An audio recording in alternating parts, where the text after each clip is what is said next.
It's time to feel the rage. Welcome to Film Rage, where we talk movies, in cinema, streaming, classic films as well. Directors and actors beware, as you cannot hide from the rage. My name is Bryce, and I'm part of the Film Rage crew, which also includes... Wait a second. I'm a crew of one this week. Jim is recovering from COVID, but don't worry, he's feeling much better. And Murray, well, no idea why he's not here. But I would think this will be a welcome change, as you won't have to skip all the Jim and Murray segments to get to mine, as this will be all my segments. Won't it be nice to be able to just listen to the whole podcast without having to fast forward through the Jim and Murray segments? So with the introductions out of the way, let's rage on. So, thanks to all that have been supporting us. If you love our independent podcast, please like, subscribe, share, and give us a 5-star rating on your listening platform. Or support us and join the Film Rage community by joining our membership at buymeacoffee.com/FilmRageYYC. If you cannot commit to a membership, you can still buy us a movie and dare us to see a terrible film. And you know what? We'll watch it. Now, let's get to raging. But first, a word from our sponsor.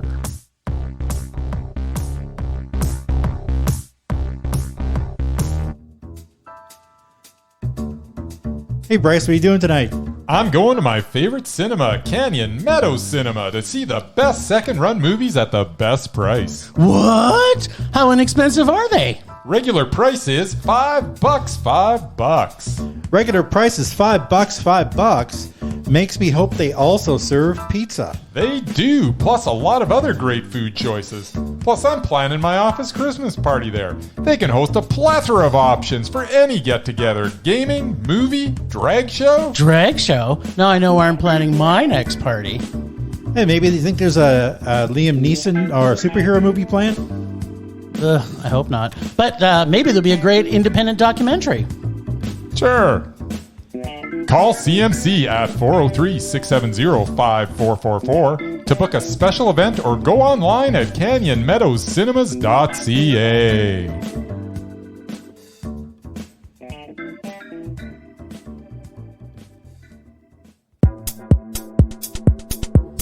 All right.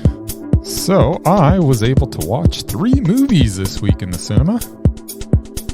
And some of them were good. Some of them were not so good. Let's just jump right into it. We're going to open with The Banshees of Inisherin. The Banshees of Inisherin. Written and directed by Martin McDonagh.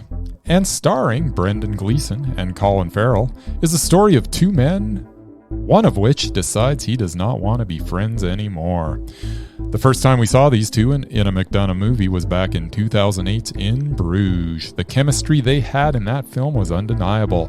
And 14 years later, that chemistry is still undeniable. The simple story takes place on the island of Inisherin, off the coast of Ireland in 1923, as a civil war is taking place on the mainland. The war serves as a bit of a metaphor for the civil war about to take place between the 2 main characters in this story. Colm, played by Gleason, is a fiddle player who realizes that he wants his life to mean something, and decides that his friendship with Patrick, played by Farrell, is stunting that ability. So after some not-so-subtle attempts to end the friendship, Colm tells Patrick that if he speaks to him again, he will cut off one of his own fingers and will continue to do so until Patrick leaves him alone. This, of course, is a major statement, as Colm is writing a song on his fiddle that he hopes will serve as his legacy. Losing one's digits would definitely impede his ability to play the old fiddle, hence preventing him from writing his song. This is how the film's first act plays out and sets the stage for all sorts of growth and evolution of McDonagh's characters. Gleason and Farrell are at their best, especially in the quiet moments in this film. Watching Farrell furrow his eyebrows as he attempts to work things out in his head is some of the best moments, and Gleason, He can stare a hole through your soul if he felt the need, and does so on more than one occasion in this film. I should also mention Barry Keoghan as Dominic. As the town simpleton, he comes close to stealing a couple of the scenes from the two leads. He is brilliant in every performance I have seen him in, including this one. McDonough has once again presented an unforgettable cinematic experience, from the cinematography to the music to the performances to the stellar writing to the amputated fingers being flung about. This movie delivers on all fronts. This movie was Mondo. I love this film, and I would be shocked if it does not make my best of 2022 list this year. All right, so from there, let's switch gears. Big time. Second movie we're going to review is Armageddon Time. Armageddon Time is the story of Paul, a sixth grader in 1980s Queens, who dreams of being an artist. The film seems to be well-intentioned as director James Gray shows us the innocence of a child give way to the realization that bigotry and injustice are ever present. There are some good scenes sprinkled throughout this film, such as the interactions of Paul, played by Banks Rapetta, and his grandfather, played by Anthony Hopkins. One scene in particular stands out, where the grandfather lets Paul know that he must be a mensch above all else. This is one of the bright spots in the film. Also, the scenes involving Johnny, a black classmate, are poignant and paint a picture of the time. Paul and Johnny develop a friendship, and their scenes are memorable, but unfortunately Johnny's character is extremely underdeveloped, especially considering he seems to be the genesis of this whole project. The performances stand out with his expressive eyes stealing some of the scenes. Anne Hathaway is the mom, and, she's fine. Jeremy Strong plays the father, and I'm not sure I can remember a character being so poorly written. There is no arc to his character at all, and none of his actions seem to be related to anything we had seen from him in previous scenes. He goes from fun-loving to serious to abusive to understanding, and not one time does it make any sense. Who is this guy? It seems as if they just made him whatever they felt the story needed at that moment, without any justification to his actions. He was 5 different characters in this, even though he was the same character. This was some brutal writing. There was also a whole slew of throwaway characters that added nothing to the story, especially Paul's brother. As mentioned, the film, at its heart, really was well-intentioned, but with underdeveloped characters that should have been more prominent, and a father character that sinks any type of logic, this makes this movie a frustrating rage. All right, let's switch gears again. Let's talk a little Terrifier. Terrifier 2 to be precise. Been waiting for this movie for a while. Since I saw it was coming out, I was a big fan of the 2017 release, and I wanted to get to know Art the Clown a little more. And I did. So Terrifier 2 starts out where the 2017 film ends. Its opening couple of scenes are brilliant and brutal and graphic and funny, and set the stage for what I thought was going to be one of the best slashers ever, given the tremendous start the film gets off to. Who knew that watching Art the Clown doing laundry or playing patty cake with his little imaginary friend could be so darn entertaining? The gore is fun with practical effects galore. No CGI here. Art the Clown is endlessly entertaining in every scene. There are plenty of jump scares as well. All the ingredients are here for a horror classic. But while the first Terrifier clocks in at a perfect 85 minutes, Terrifier 2 is 2 hours and 18 minutes long. Everything was better in this sequel except for the fact that it is way too long. Director Damien Leone, who also was the film's editor, needed to take a cue from Art the Clown. Art the Clown did more than his share of cutting through this gore fest, but unfortunately, Leone seemed to fall in love with everything he shot, as he did not do any cutting at all. I cannot express enough the potential this had, but no movie in this genre should be 2 hours and 18 minutes. Instead of being thrilled for 90 minutes, I was exhausted as I attempted to finish the marathon known as Terrifier 2.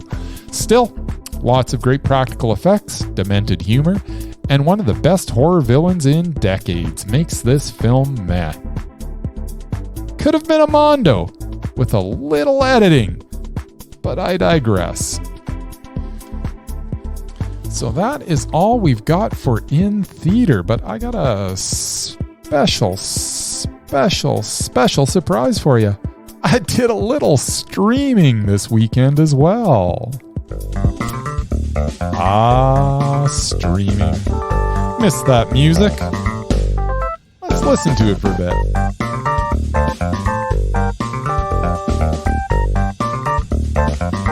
Oh yeah.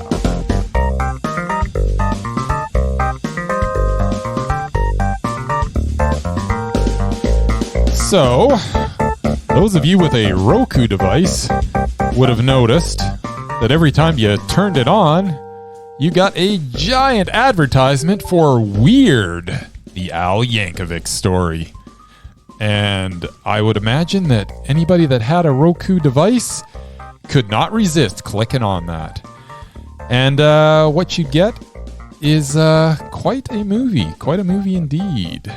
So Weird, the Al Yankovic story is the brilliant life story of Alfred Yankovic, a young aspiring accordion player who made the big time.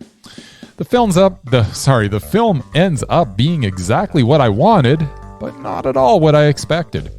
Yankovic has shown us that he can obviously parody the music industry, but with this film now, he has shown us that he can do the same thing with one of our boy Jim's favorite genres, the biopic, with just as much, if not more, effectiveness. The story follows Al's journey to superstardom from his formative years right through to his final days. Wait, isn't Weird Al still alive? Well, you'll just have to watch the film and decide for yourself. We also follow Al as he finds the inspiration for My Bologna while making lunch for his buddies. We witness Al get challenged by John Deacon of Queen to parody one of their songs at a party, which culminated in Another One Rides the Bus. Do-do-dum, dum, dum. Another One Rides the Bus. A party that was also attended by Pee Wee Herman, Divine, Gallagher, Wolfman Jack, Andy Warhol, Alice Cooper, Tiny Tim, Kate Pearson of the B-52s. Frank Zappa was there. 2 members of Devo were there. Grace Jones, John Denver, Elton John, David Bowie, and Salvador Dali was even there. And at one point he proclaims, Weird Al will change everything we know about art. High praise indeed, Mr. Dali. From there we learned that one of Weird Al's biggest hits, Eat It, was actually a totally 100% original song. And it is Michael Jackson's Beat It that was, in fact, the parody. We also learned of Al's torrid love affair with Madonna, his excessive drinking, as well as his hallucinogenic drug consumption. So much is learned of the man who was the most popular recording artist of all time, and who was deemed by People magazine the sexiest man alive. This is parody at its best. Daniel Radcliffe is the perfect Weird Al, and you can see the joy portraying this character gives him. The film does not lose any steam as it rolls along, with the laughs coming at a consistent rate throughout. It has been a while since I've laughed this much while watching a film. I enjoyed this more than I ever thought I could. Weird, the Al Yankovic story was Mondo.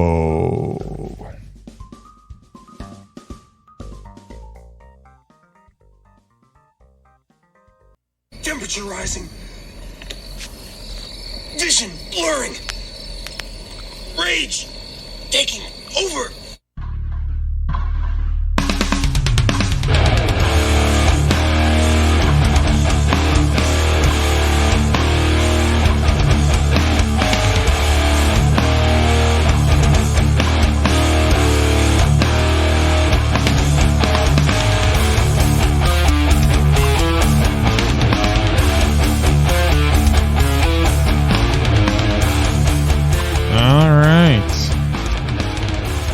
My rage this week is that this weekend, Black Panther: Wakanda Forever is the only new release.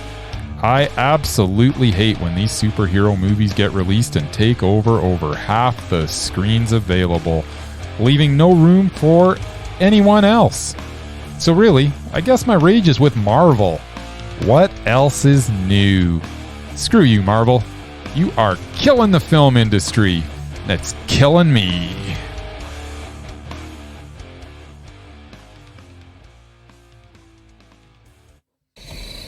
Rage subsiding. Pulse slowing. Anger fading.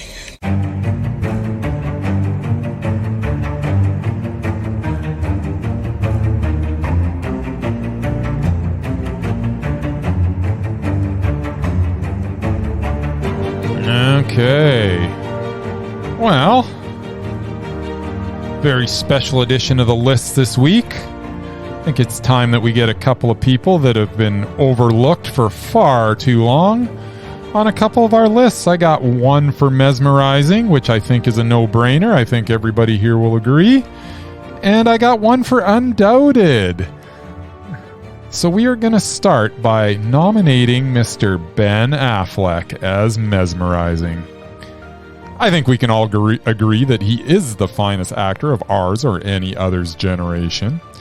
Add to the fact that he's a tremendous writer and he has penned the screenplays for The Last Duel, Live by Night, The Town, and Gone, Baby, Gone.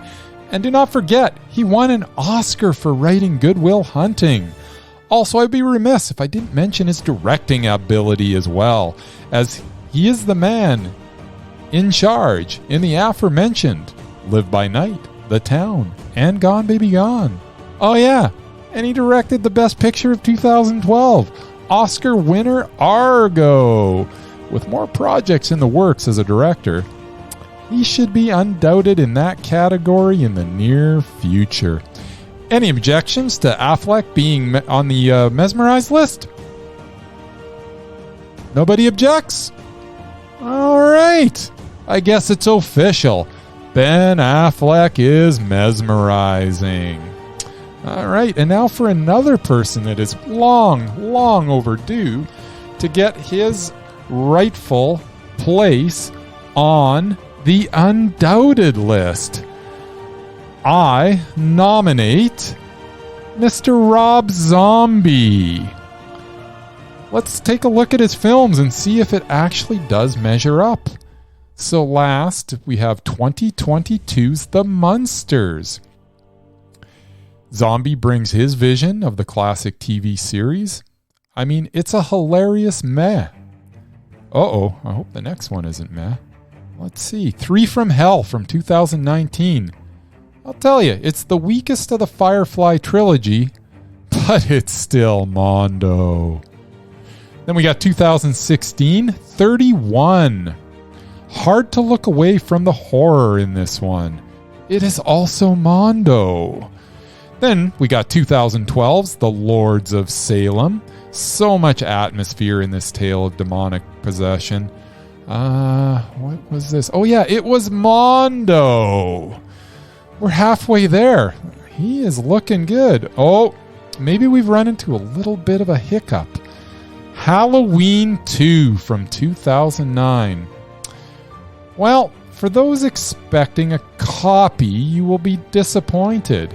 If you're looking for just a, shot-for-shot sort of retelling of what John Carpenter started, well, this isn't the movie for you. But if you are willing to let zombies' creative liberties stand on their own, you will see the brilliance of this film. Halloween 2 was Mondo.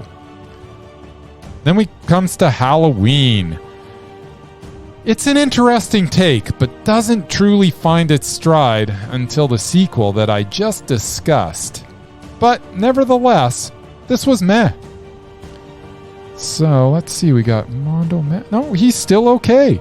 All right, let's see, what else have we got here? Oh yeah, The Devil's Rejects from 2005. It is the second entry in the Firefly trilogy.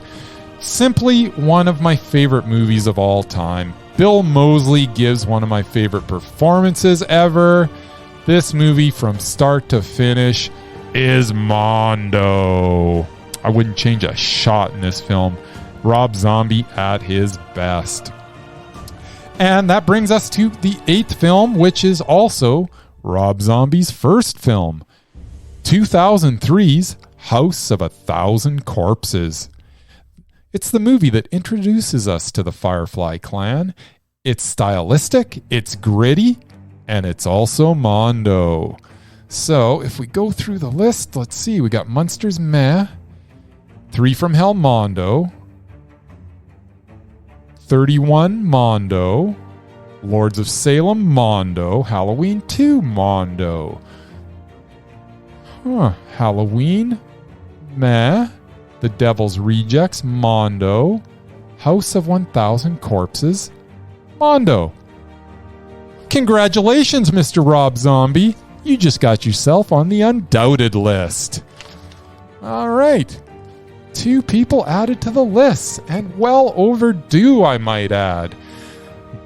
So Ben Affleck, Mesmerizing, I'm sure no one can argue with that, and Rob Zombie, Undoubted.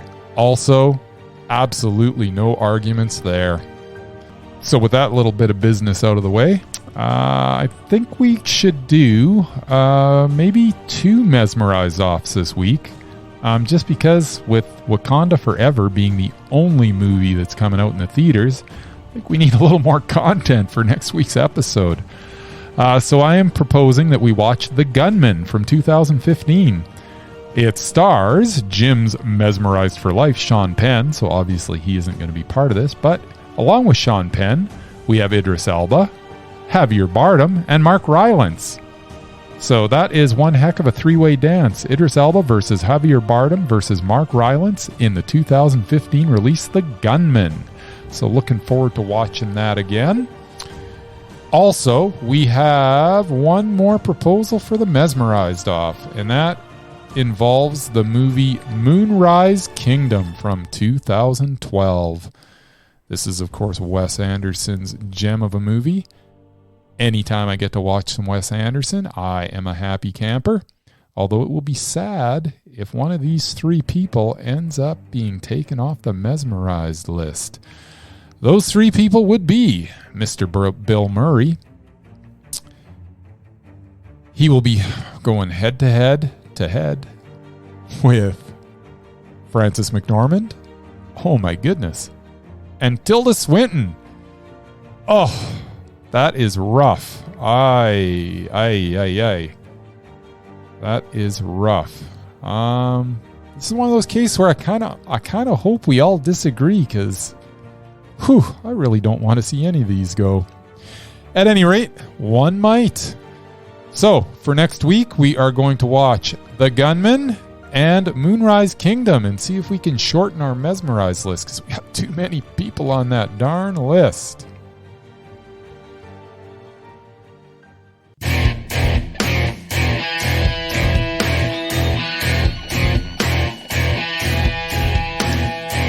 Alright, so that brings us to the end of our episode. Thanks, Ragers, for listening. Thanks to the extended Film Rage family.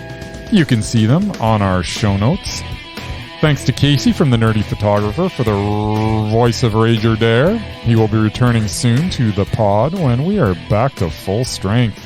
Find us everywhere on SM, which I am told stands for social media. Whatever that is. At Film Rage YYC. Social media. Find us everywhere on SM at Film Rage YYC. I'm sure some of you know what that means. Check out everything Film Rage at filmrageyyc.com. I know what that is. That's a website. I've been to it. It's worth checking out. At filmrageyyc.com, you can actually click on our merch site for Redbubble and TeePublic. We sell merch, apparently. I might have to pick something up for myself. Perhaps a nice hoodie. We're always wanting to make this a raging blast for all our listeners, so please comment, like, and subscribe, or send us an email to filmragecalgary@gmail.com. Dare to see terrible movies to fuel our rage. But no matter what you do, please, please make us rage. Please, please. That's it for this week. Rage on.